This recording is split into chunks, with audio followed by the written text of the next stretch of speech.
ಓಂ ಶಾಂತಿ 5/11/2025 ಪ್ರಾರ್ಥಮುರಳಿ ಬಾಪ್ತಾದ ಮಧುಬನ. ಮಧುರ ಮಕ್ಕಳೇ, ಈ ಇಡೀ ಪ್ರಪಂಚ ರೋಗಿಗಳ ದೊಡ್ಡ ಆಸ್ಪತ್ರೆಯಾಗಿದೆ. ತಂದೆಯು ಇಡೀ ಪ್ರಪಂಚವನ್ನು ನಿರೋಗಿಯನ್ನಾಗಿ ಮಾಡಲು ಬಂದಿದ್ದಾರೆ. ಪ್ರಶ್ನೆ: ಯಾವ ಸ್ಮೃತಿ ಇದ್ದರೆ ಎಂದೂ ಗೊಂದಲ ಅಥವಾ ದುಃಖದ ಅಲೆ ಬರಲು ಸಾಧ್ಯವಿಲ್ಲ? ಉತ್ತರ: ಈಗ ನಾವು ಈ ಹಳೆಯ ಪ್ರಪಂಚ, ಹಳೆಯ ಶರೀರವನ್ನು ಬಿಟ್ಟು ಮನೆಗೆ ಹೋಗುತ್ತೇವೆ. ಮತ್ತೆ ಹೊಸ ಪ್ರಪಂಚದಲ್ಲಿ ಪುನರ್ಜನ್ಮವನ್ನು ತೆಗೆದುಕೊಳ್ಳುತ್ತೇವೆ. ನಾವು ಈಗ ರಾಜಧಾನಿಯಲ್ಲಿ ಹೋಗಲು ರಾಜಯೋಗವನ್ನು ಕಲಿಯುತ್ತಿದ್ದೇವೆ. ತಂದೆಯು ನಾವು ಮಕ್ಕಳಿಗಾಗಿ ಆತ್ಮಿಕ ರಾಜಸ್ಥಾನವನ್ನು ಸ್ಥಾಪನೆ ಮಾಡುತ್ತಿದ್ದಾರೆ. ಇದೇ ಸ್ಮೃತಿ ಇದ್ದಾಗ ದುಃಖದ ಅಲೆಗಳು ಬರಲು ಸಾಧ್ಯವಿಲ್ಲ. ಗೀತೆ: ನೀವೇ ಮಾತ್ಪಿತಾ. ಓಂ ಶಾಂತಿ. ಕೆಲವು ಗೀತೆಗಳು ನೀವು ಮಕ್ಕಳಿಗಾಗಿ ಅಲ್ಲ, ಹೊಸಬರಿಗೆ ತಿಳಿಸಲು ಇದೆ. ಎಲ್ಲರೂ ಬುದ್ಧಿವಂತರೇ ಇದ್ದಾರೆ ಎಂದಲ್ಲ. ಇಲ್ಲ, ಬುದ್ಧಿಹೀನರನ್ನು ಬುದ್ಧಿವಂತರನ್ನಾಗಿ ಮಾಡಲಾಗುತ್ತದೆ. ಮಕ್ಕಳು ತಿಳಿಯುತ್ತೀರಿ, ನಾವು ಎಷ್ಟು ಬುದ್ಧಿಹೀನರಾಗಿದ್ದೆವು. ಈಗ ತಂದೆಯು ನಮ್ಮನ್ನು ಬುದ್ಧಿವಂತರನ್ನಾಗಿ ಮಾಡುತ್ತಾರೆ. ಹೇಗೆ ಶಾಲೆಯಲ್ಲಿ ಓದಿ ಮಕ್ಕಳು ಎಷ್ಟೊಂದು ಬುದ್ಧಿವಂತರಾಗಿ ಬಿಡುತ್ತಾರೆ. ಪ್ರತಿಯೊಬ್ಬರು ತಮ್ಮ ತಮ್ಮ ಬುದ್ಧಿವಂತಿಕೆಯಿಂದ ಬ್ಯಾರಿಸ್ಟರ್, ಇಂಜಿನಿಯರ್ ಇತ್ಯಾದಿ ಆಗುತ್ತಾರೆ. ಇದಂತೂ ಆತ್ಮನನ್ನು ಬುದ್ಧಿವಂತನನ್ನಾಗಿ ಮಾಡುವಂಥದ್ದಾಗಿದೆ. ಓದುವುದು ಸಹ ಶರೀರದ ಮೂಲಕ ಆತ್ಮ ಓದುತ್ತದೆ. ಆದರೆ ಹೊರಗಡೆ ಏನೇ ಶಿಕ್ಷಣ ಸಿಗುತ್ತದೆ ಅದು ಅಲ್ಪಕಾಲಕ್ಕಾಗಿ, ಶರೀರ ನಿರ್ವಹಣಾರ್ಥವಾಗಿ ಇದೆ. ಬಲೆ ಕೆಲವರು ಕನ್ವರ್ಟ್ ಮಾಡಿಕೊಳ್ಳುತ್ತಾರೆ. ಹಿಂದೂಗಳನ್ನು ಕ್ರಿಶ್ಚಿಯನ್ನರನ್ನಾಗಿ ಮಾಡಿಕೊಳ್ಳುತ್ತಾರೆ. ಏತಕ್ಕಾಗಿ? ಸ್ವಲ್ಪ ಸುಖ ಪಡೆಯುವುದಕ್ಕಾಗಿ. ಹಣ, ನೌಕರಿ ಸಹಜವಾಗಿ ಸಿಗುವುದಕ್ಕಾಗಿ, ಜೀವನಾಧಾರಕ್ಕಾಗಿ ಕ್ರಿಶ್ಚಿಯನ್ನರಾಗುತ್ತಾರೆ. ಈಗ ನೀವು ಮಕ್ಕಳು ತಿಳಿದುಕೊಂಡಿದ್ದೀರಿ. ಮೊಟ್ಟಮೊದಲು ನಾವು ಆತ್ಮ ಅಭಿಮಾನಿಗಳು ಆಗಬೇಕಾಗಿದೆ. ಇದೇ ಮುಖ್ಯ ಮಾತಾಗಿದೆ. ಏಕೆಂದರೆ ಇದು ರೋಗಿ ಪ್ರಪಂಚವಾಗಿದೆ. ರೋಗಿಯಾಗದೇ ಇರುವಂತಹ ಮನುಷ್ಯರೇ ಇಲ್ಲ. ಏನಾದರೊಂದು ಇದ್ದೇ ಇರುತ್ತದೆ. ಈ ಇಡೀ ಪ್ರಪಂಚವೇ ದೊಡ್ಡ ಆಸ್ಪತ್ರೆಯಾಗಿದೆ. ಇದರಲ್ಲಿ ಎಲ್ಲ ಮನುಷ್ಯರು ಪತಿತರು ರೋಗಿಗಳಾಗಿದ್ದಾರೆ. ಆಯಸ್ಸು ಕಡಿಮೆಯಾಗಿದೆ. ಆದ್ದರಿಂದ ಆಕಸ್ಮಿಕವಾಗಿ ಮೃತ್ಯು ಹೊಂದುತ್ತಾರೆ. ಅಂದರೆ ಕಾಲದ ಮುಷ್ಟಿಯಲ್ಲಿ ಬಂದು ಬಿಡುತ್ತಾರೆ. ಇದು ಕೇವಲ ನೀವು ಮಕ್ಕಳಿಗೆ ತಿಳಿದಿದೆ. ನೀವು ಮಕ್ಕಳು ಕೇವಲ ಭಾರತವನ್ನಷ್ಟೇ ಅಲ್ಲ, ಗುಪ್ತ ರೂಪದಿಂದ ಇಡೀ ವಿಶ್ವದ ಸೇವೆ ಮಾಡುತ್ತೀರಿ. ಮೂಲ ಮಾತೇನೆಂದರೆ ಮನುಷ್ಯರು ತಂದೆಯನ್ನು ಅರಿತುಕೊಂಡಿಲ್ಲ. ಮನುಷ್ಯರಾಗಿಯೂ ಪಾರಲೌಕಿಕ ತಂದೆಯನ್ನೇ ತಿಳಿದುಕೊಂಡಿಲ್ಲ. ಅವರೊಂದಿಗೆ ಪ್ರೀತಿಯನ್ನಿಡುವುದಿಲ್ಲ.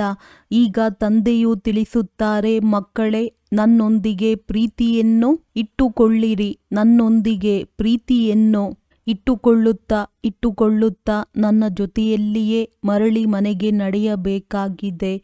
ಆದರೆ ಮನೆಗೆ ಹೋಗುವವರೆಗೆ ಈ ಚೀಚಿ ಪ್ರಪಂಚದಲ್ಲಿ ಇರಬೇಕಾಗುತ್ತದೆ. ಮೊಟ್ಟಮೊದಲು ದೇಹಾಭಿಮಾನಿಗಳಿಂದ ಆತ್ಮಾಭಿಮಾನಿ ಆಗಿರಿ. ಆಗ ನೀವು ಧಾರಣೆ ಮಾಡಿಕೊಳ್ಳುವಿರಿ ಹಾಗೂ ತಂದೆಯನ್ನು ನೆನಪು ಮಾಡಬಲ್ಲಿರಿ. ಒಂದು ವೇಳೆ ಆತ್ಮ ಅಭಿಮಾನಿ ಆಗದಿದ್ದರೆ ಏನೂ ಪ್ರಯೋಜನಕ್ಕಿಲ್ಲ. ಎಲ್ಲರೂ ದೇಹಾಭಿಮಾನಿ ಆಗಿದ್ದಾರೆ.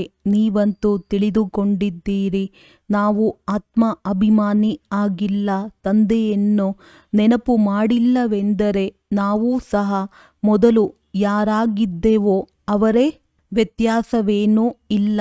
ಮೂಲ ಮಾತು ಆತ್ಮ ಅಭಿಮಾನಿ ಆಗಬೇಕಾಗಿದೆ. ರಚನೆಯನ್ನು ಅರಿತುಕೊಳ್ಳುವುದೇ ಮೂಲ ಮಾತಲ್ಲ. ರಚಯಿತ ರಚನೆಯ ಜ್ಞಾನವೆಂದು ಗಾಯನವಿದೆ. ಮೊದಲು ರಚನೆ, ನಂತರ ರಚಯಿತನ ಜ್ಞಾನವೆಂದು ಹೇಳುವುದಿಲ್ಲ. ಮೊದಲು ರಚಯಿತ, ಏಕೆಂದರೆ ಅವರೇ ತಂದೆಯಾಗಿದ್ದಾರೆ. ಓ ಗಾಡ್ ಫಾದರ್ ಎಂದು ಹೇಳುತ್ತಾರೆ. ಆ ತಂದೆಯೇ ಬಂದು ಮಕ್ಕಳನ್ನು ತಮ್ಮ ಸಮಾನರನ್ನಾಗಿ ಮಾಡುತ್ತಾರೆ. ತಂದೆಯಂತೂ ಸದಾ ಆತ್ಮ ಅಭಿಮಾನಿಯಾಗಿದ್ದಾರೆ. ಆದ್ದರಿಂದ ಅವರು ಶ್ರೇಷ್ಠರಾಗಿದ್ದಾರೆ.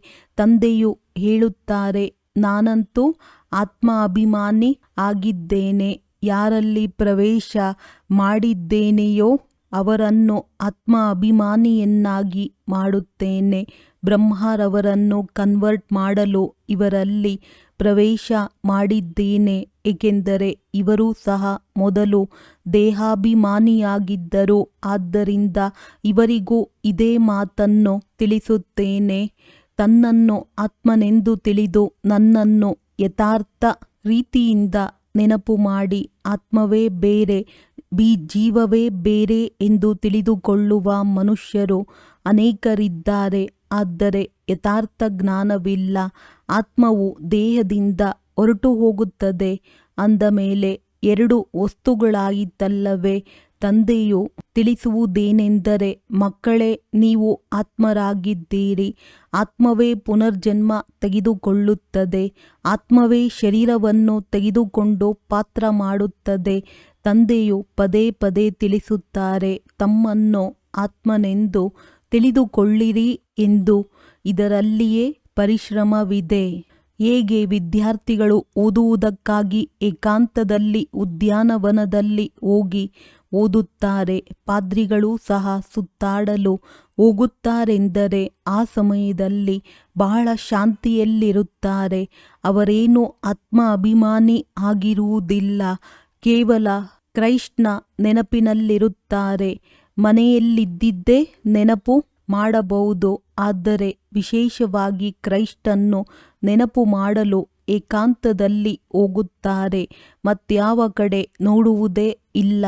ಕ್ರಿಶ್ಚಿಯನರಲ್ಲಿಯೂ ಒಳ್ಳೊಳ್ಳೆಯ ವ್ಯಕ್ತಿಗಳು ನಾವು ಕ್ರೈಸ್ಟನ್ನು ನೆನಪು ಮಾಡುತ್ತೇವೆ, ಅವರ ಬಳಿ ಹೊರಟು ಹೋಗುತ್ತೇವೆ. ನಮ್ಮ ಕ್ರೈಸ್ಟ್ ಹೆವೆನ್ನಲ್ಲಿ ಇದ್ದಾರೆ, ನಾವು ಅಲ್ಲಿಗೆ ಹೊರಟು ಹೋಗುತ್ತೇವೆಂದು ಹೇಳುತ್ತಾರೆ. ನಮ್ಮ ಕ್ರೈಸ್ಟ್ ಹೆವೆನ್ಲಿ ಗಾಡ್ ಫಾದರ್ನ ಬಳಿ ಹೋದರು. ನಾವು ನೆನಪು ಮಾಡುತ್ತಾ ಮಾಡುತ್ತಾ ಅವರ ಬಳಿ ಹೋಗುತ್ತೇವೆಂದು ತಿಳಿಯುತ್ತಾರೆ. ಎಲ್ಲ ಕ್ರಿಶ್ಚಿಯನ್ನರು ಅವರೊಬ್ಬರ ಮಕ್ಕಳಾದರು. ಅವರಲ್ಲಿಯೂ ಸ್ವಲ್ಪ ಒಳ್ಳೆಯ ಜ್ಞಾನವಿದೆ, ಆದರೆ ತಿಳಿದುಕೊಂಡಿರುವ ಜ್ಞಾನವು ಸ್ವಲ್ಪ ತಪ್ಪಾಗಿದೆ ಎಂದು ನೀವು ಹೇಳುತ್ತೀರಿ. ಏಕೆಂದರೆ ಕ್ರೈಸ್ಟ್ನ ಆತ್ಮವು ಮೇಲೆ ಹೋಗಿಯೇ ಇಲ್ಲ. ಕ್ರೈಸ್ಟ್ ಎಂಬ ಹೆಸರಂತೂ ಶರೀರದ್ದಾಗಿದೆ.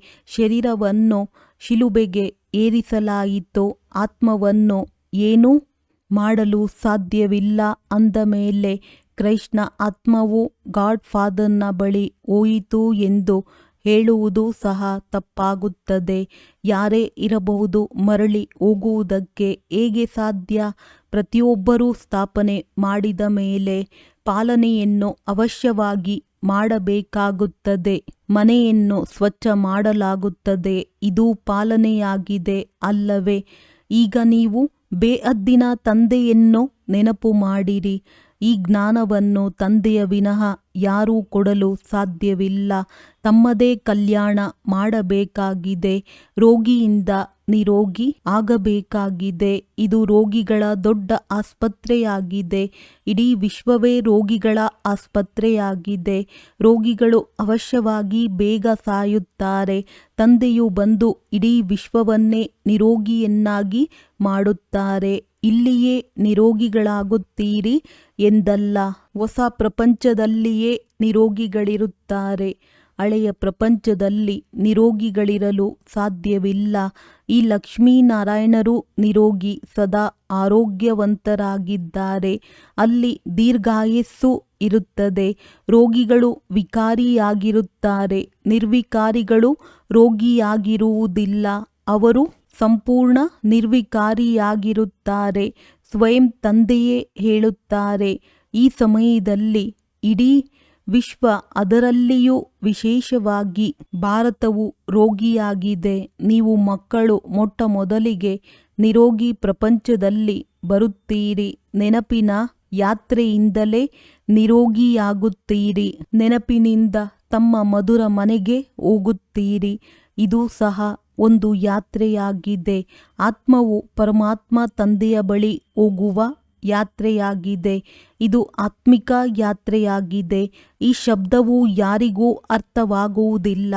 ನೀವು ಸಹ ನಂಬರ್ ವಾರ್ ತಿಳಿದುಕೊಂಡಿದ್ದೀರಿ. ಆದರೆ ಮರೆತು ಹೋಗಿದ್ದೀರಿ. ಮೂಲ ಮಾತು ಇದಾಗಿದೆ. ಇದನ್ನು ತಿಳಿಸುವುದೂ ಸಹ ಬಹಳ ಸಹಜ. ಆದರೆ ಯಾರು ಸ್ವಯಂ ಆತ್ಮಿಕ ಯಾತ್ರೆಯಲ್ಲಿ ಇರುವರೋ ಅವರೇ ಅನ್ಯರಿಗೆ ತಿಳಿಸುವರು. ತಾನು ಮಾಡದೆ ಅನ್ಯರಿಗೆ ತಿಳಿಸಿದರೆ ಬಾಣ ನಾಟುವುದಿಲ್ಲ. ಇದಕ್ಕೆ ಸತ್ಯತೆಯ ಹೊಳಪು ಅರಿತಾ ಇರಬೇಕಾಗಿದೆ. ನಾವು ತಂದೆಯನ್ನು ಇಷ್ಟು ನೆನಪು ಮಾಡಬೇಕಾಗಿದೆ. ಹೇಗೆ ಸ್ತ್ರೀ ತನ್ನ ಪತಿಯನ್ನು ಎಷ್ಟೊಂದು ನೆನಪು ಮಾಡುತ್ತಾಳೆ. ಇವರು ಪತಿಯರಿಗೂ ಪತಿ, ತಂದೆಯರಿಗೂ ತಂದೆ, ಗುರುಗಳಿಗೂ ಗುರು. ಗುರುಗಳೂ ಸಹ ಆ ತಂದೆಯನ್ನೇ ನೆನಪು ಮಾಡುತ್ತಾರೆ. ಕ್ರೈಸ್ಟ್ ಸಹ ತಂದೆಯನ್ನೇ ನೆನಪು ಮಾಡುತ್ತಿದ್ದರು. ಆದರೆ ಅವರನ್ನು ಯಾರೂ ತಿಳಿದುಕೊಂಡಿಲ್ಲ. ತಂದೆಯು ಯಾವಾಗ ಬರುವರೋ ಬಂದು ತಮ್ಮ ಪರಿಚಯವನ್ನು ಕೊಡುತ್ತಾರೆ. ಭಾರತವಾಸಿಗಳಿಗೆ ಗೊತ್ತಿಲ್ಲವೆಂದರೆ ಅನ್ಯರಿಗೆ ಪರಿಚಯ ಎಲ್ಲಿಂದ ಸಿಗುತ್ತದೆ? ವಿದೇಶದಿಂದಲೂ ಇಲ್ಲಿಗೆ ಯೋಗವನ್ನು ಕಲಿಯುವುದಕ್ಕಾಗಿ ಬರುತ್ತಾರೆ. ಪ್ರಾಚೀನ ಯೋಗವನ್ನು ಭಗವಂತನು ಕಲಿಸಿದರೆಂದು ತಿಳಿಯುತ್ತಾರೆ. ಇದು ಭಾವನೆಯಾಗಿದೆ. ತಂದೆಯು ತಿಳಿಸುತ್ತಾರೆ, ಸತ್ಯವಾದ ಯೋಗವಂತೂ ನಾನೇ ಕಲ್ಪ ಒಂದು ಬಾರಿ ಬಂದು ಕಲಿಸುತ್ತೇನೆ. ಮುಖ್ಯ ಮಾತಾಗಿದೆ. ತಮ್ಮನ್ನು ಆತ್ಮನೆಂದು ತಿಳಿದು ತಂದೆಯನ್ನು ನೆನಪು ಮಾಡಿ ಇದಕ್ಕೆ ಆತ್ಮಿಕ ಯೋಗ ಎಂದು ಹೇಳಲಾಗುತ್ತದೆ. ಬಾಕಿ ಎಲ್ಲರದ್ದು ಶಾರೀರಿಕ ಯೋಗವಾಗಿದೆ. ಬ್ರಹ್ಮದೊಂದಿಗೆ ಯೋಗವನ್ನು ಇಡುತ್ತಾರೆ. ಅದು ತಂದೆಯಂತೂ ಅಲ್ಲ, ಅದಂತೂ ಮಹಾತತ್ವವಾಗಿದೆ, ಇರುವ ಸ್ಥಾನವಾಗಿದೆ. ಅಂದ ಮೇಲೆ ಸತ್ಯವಾಗಿರುವವರು ಒಬ್ಬ ತಂದೆಯೇ ಆಗಿದ್ದಾರೆ. ಒಬ್ಬ ತಂದೆಯನ್ನೇ ಸತ್ಯ ಎಂದು ಹೇಳಲಾಗುತ್ತದೆ. ಭಾರತವಾಸಿಗಳಿಗೆ ತಂದೆಯೇ ಸತ್ಯ ಹೇಗೆ ಎನ್ನುವುದು ಗೊತ್ತಿಲ್ಲ. ಅವರೇ ಸತ್ಯಖಂಡದ ಸ್ಥಾಪನೆ ಮಾಡುತ್ತಾರೆ. ಸತ್ಯಖಂಡ ಮತ್ತು ಅಸತ್ಯಖಂಡ. ನೀವು ಯಾವಾಗ ಸತ್ಯಖಂಡದಲ್ಲಿರುತ್ತೀರಿ ಆಗ ಅಲ್ಲಿ ರಾವಣ ರಾಜ್ಯವೇ ಇರುವುದಿಲ್ಲ. ಅರ್ಧಕಲ್ಪದ ನಂತರ ರಾವಣ ರಾಜ್ಯ ಅಸತ್ಯಖಂಡವು ಪ್ರಾರಂಭವಾಗುತ್ತದೆ. ಸತ್ಯಖಂಡ ಪೂರ್ಣ ಸತ್ಯಯುಗಕ್ಕೆ ಹೇಳಲಾಗುತ್ತದೆ. ನಂತರ ಅಸತ್ಯಖಂಡ ಪೂರ್ಣ ಕಲಿಯುಗದ ಅಂತ್ಯ. ಈಗ ನೀವು ಸಂಗಮದಲ್ಲಿ ಕುಳಿತಿದ್ದೀರಿ. ಈ ಕಡೆಯೂ ಇಲ್ಲ, ಆ ಕಡೆಯೂ ಇಲ್ಲ. ನೀವು ಯಾತ್ರೆ ಮಾಡುತ್ತೀರಿ. ಆತ್ಮವು ಯಾತ್ರೆ ಮಾಡುತ್ತಿದೆ, ಶರೀರವಲ್ಲ. ತಂದೆಯು ಬಂದು ಯಾತ್ರೆ ಮಾಡುವುದನ್ನು ಕಲಿಸುತ್ತಿದ್ದಾರೆ. ಇಲ್ಲಿಂದಲೇ ಅಲ್ಲಿಗೆ ಹೋಗಬೇಕಾಗಿದೆ. ಇದನ್ನು ನಿಮಗೆ ಕಲಿಸುತ್ತಾರೆ. ಆ ಮನುಷ್ಯರು ನಂತರ ನಕ್ಷತ್ರ, ಚಂದ್ರ ಮುಂತಾದ ಕಡೆ ಹೋಗುವ ಯಾತ್ರೆ ಮಾಡುತ್ತಾರೆ. ಈಗ ನೀವು ತಿಳಿದಿದ್ದೀರಿ, ಅದರಲ್ಲಿ ಯಾವುದೇ ಲಾಭವಿಲ್ಲ. ಈ ವಸ್ತುಗಳಿಂದಲೇ ಪೂರ್ಣ ವಿನಾಶವಾಗುವುದು. ಬಾಕಿ ಏನೆಲ್ಲ ಪರಿಶ್ರಮ ಪಡುತ್ತಾರೆ ಎಲ್ಲವೂ ವ್ಯರ್ಥವಾಗಿದೆ. ನೀವು ತಿಳಿದಿದ್ದೀರಿ, ಇವೆಲ್ಲ ವಸ್ತುಗಳು ಯಾವುದು ವಿಜ್ಞಾನದಿಂದ ಮಾಡುತ್ತಾರೆ. ಅದು ಭವಿಷ್ಯದಲ್ಲಿ ನಿಮ್ಮದೇ ಕೆಲಸಕ್ಕೆ ಬರುತ್ತದೆ. ಈ ಡ್ರಾಮಾ ಮಾಡಲ್ಪಟ್ಟಿದೆ. ಬೇಅದ್ದಿನ ತಂದೆಯು ಬಂದು ಓದಿಸುತ್ತಾರೆಂದರೆ ಎಷ್ಟು ಗೌರವವನ್ನಿಡಬೇಕು. ಹಾಗೆಯೇ ಶಿಕ್ಷಕನಿಗೂ ಬಹಳ ಗೌರವವನ್ನಿಡುತ್ತಾರೆ.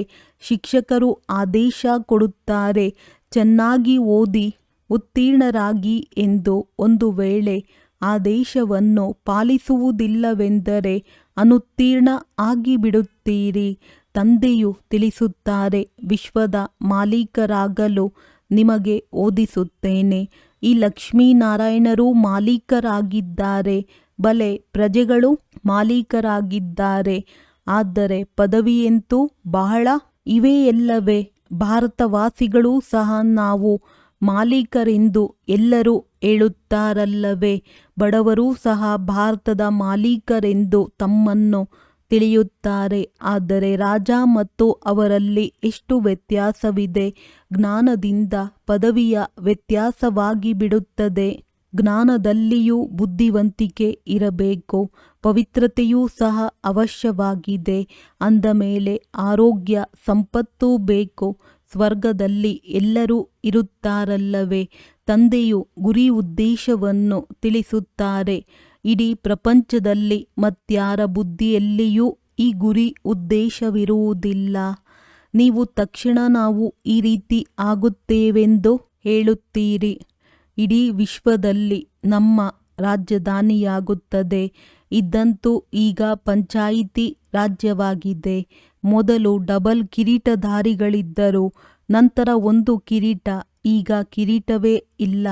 ತಂದೆಯು ಮುರುಳಿಯಲ್ಲಿ ಹೇಳಿದ್ದರು, ಇದೂ ಸಹ ಚಿತ್ರದಲ್ಲಿರಲಿ.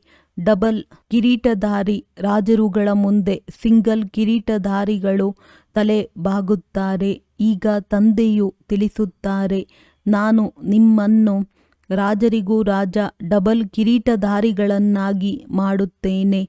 ಅದು ಅಲ್ಪ ಕಾಲಕ್ಕಾಗಿ. ಇದು 21 ಜನ್ಮಗಳ ಮಾತು. ಪಾವನರಾಗುವುದು ಮೊದಲ ಮುಖ್ಯ ಮಾತಾಗಿದೆ. ಬಂದು ಪತಿತರನ್ನು ಪಾವನರನ್ನಾಗಿ ಮಾಡಿ ಎಂದೂ ಸಹ ಕರೆಯುತ್ತಾರೆ, ರಾಜರನ್ನಾಗಿ ಮಾಡಿ ಎಂದು ಕರೆಯುವುದಿಲ್ಲ. ಈಗ ನೀವು ಮಕ್ಕಳದ್ದು ಬೇಹದ್ದಿನ ಸನ್ಯಾಸವಾಗಿದೆ.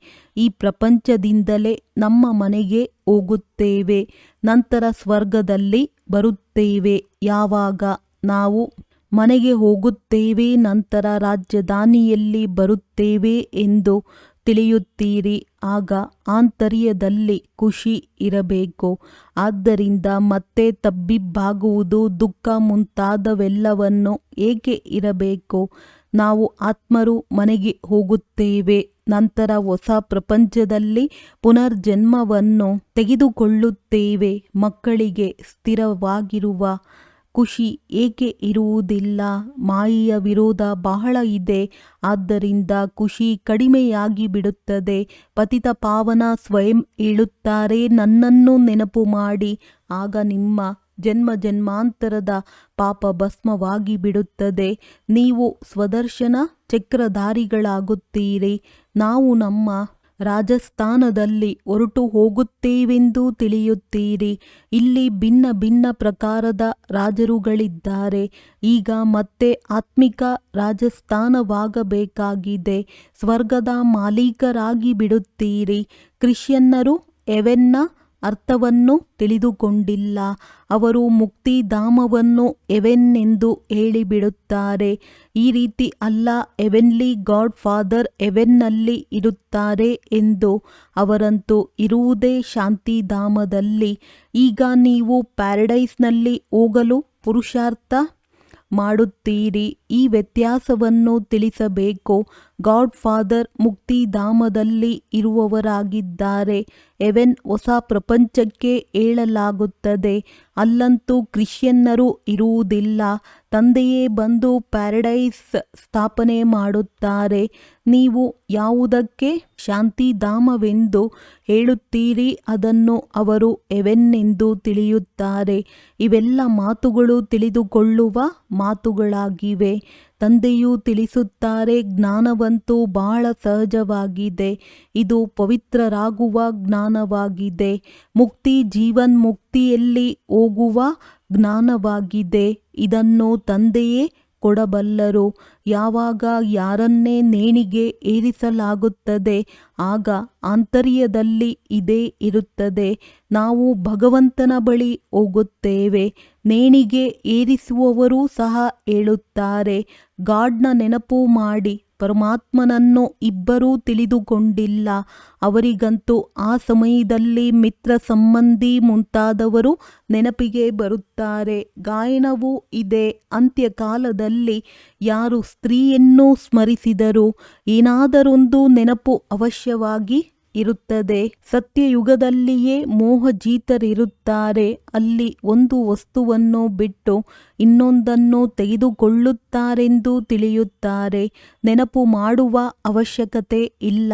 ಆದ್ದರಿಂದ ದುಃಖದಲ್ಲಿ ಎಲ್ಲರೂ ಸ್ಮರಣೆ ಮಾಡುತ್ತಾರೆ ಎಂದು ಹೇಳುತ್ತಾರೆ. ಆದರೆ ದುಃಖವಿದೆ, ಆದ್ದರಿಂದ ಭಗವಂತನಿಂದ ಏನಾದರೂ ಸಿಗಲಿ ಎಂದು ನೆನಪು ಮಾಡುತ್ತಾರೆ. ಅಲ್ಲಂತೂ ಎಲ್ಲವೂ ಪ್ರಾಪ್ತಿಯಾಗಿಯೇ ಇರುತ್ತದೆ. ನೀವು ಹೇಳಬಹುದು, ನಮ್ಮ ಉದ್ದೇಶ ಮನುಷ್ಯರನ್ನು ಆಸ್ತಿಕರನ್ನಾಗಿ ಮಾಡುವುದು, ಮಾಲೀಕರನ್ನಾಗಿ ಮಾಡುವುದಾಗಿದೆ. ಈಗ ಎಲ್ಲರೂ ನಿರ್ಧನಿಕರಾಗಿದ್ದಾರೆ. ನಾವು ಧನಿಕರಾಗುತ್ತೇವೆ. ಸುಖ, ಶಾಂತಿ, ಸಂಪತ್ತಿನ ಆಸ್ತಿ ಕೊಡುವಂಥವರು ತಂದೆಯೇ ಆಗಿದ್ದಾರೆ. ಈ ಲಕ್ಷ್ಮೀನಾರಾಯಣರದ್ದು ಎಷ್ಟು ದೊಡ್ಡ ದೀರ್ಘಾಯಸ್ಸಿತ್ತು, ಇದು ಸಹ ತಿಳಿಯುತ್ತಾರೆ. ಭಾರತವಾಸಿಗಳ ಮೊಟ್ಟ ಮೊದಲ ಆಯಸ್ಸು ಬಹಳ ದೀರ್ಘವಾಗಿರುತ್ತಿತ್ತು, ಈಗ ಚಿಕ್ಕದಾಗಿದೆ.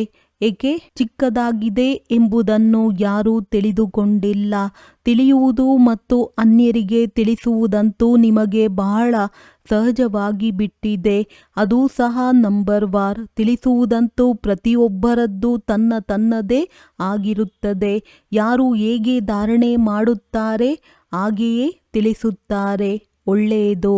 ಮಧುರಾತಿ ಮಧುರ ಅಗಲಿ ಹೋಗಿ ಮರಳಿ ಸಿಕ್ಕಿರುವ ಮಕ್ಕಳ ಪ್ರತಿ ಮಾತ್ಪಿತಾ ಬಾಪ್ ದಾದಾರವರ ನೆನಪು, ಪ್ರೀತಿ ಹಾಗೂ ಸುಪ್ರಭಾತ. ಆತ್ಮಿಕ ಮಕ್ಕಳಿಗೆ ಆತ್ಮಿಕ ತಂದೆಯ ನಮಸ್ತೆ. ಧಾರಣೆಗಾಗಿ ಮುಖ್ಯ ಸಾರ. ಹೇಗೆ ತಂದೆಯು ಸದಾ ಆತ್ಮ ಅಭಿಮಾನಿಯಾಗಿರುತ್ತಾರೆ, ಹಾಗೆಯೇ ಆತ್ಮ ಅಭಿಮಾನಿಯಾಗಿರುವ ಸಂಪೂರ್ಣ ಪುರುಷಾರ್ಥ ಮಾಡಬೇಕಾಗಿದೆ. ಒಬ್ಬ ತಂದೆಯನ್ನು ಹೃದಯದಿಂದ ಪ್ರೀತಿ ಮಾಡುತ್ತಾ ತಂದೆಯ ಜೊತೆ ಮನೆಗೆ ನಡೆಯಬೇಕು. ಬೇಹದ್ದಿನ ತಂದೆಗೆ ಸಂಪೂರ್ಣ ಗೌರವವನ್ನಿಡಬೇಕಾಗಿದೆ. ಅರ್ಥಾತ್ ತಂದೆಯ ಆದೇಶದಂತೆ ನಡೆಯಬೇಕಾಗಿದೆ. ತಂದೆಯ ಮೊದಲ ಆದೇಶವಾಗಿದೆ, ಮಕ್ಕಳೇ ಚೆನ್ನಾಗಿ ಓದಿ ಉತ್ತೀರ್ಣರಾಗಿ ಬಿಡಿ. ಈ ಆದೇಶವನ್ನು ಪಾಲನೆ ಮಾಡಬೇಕಾಗಿದೆ.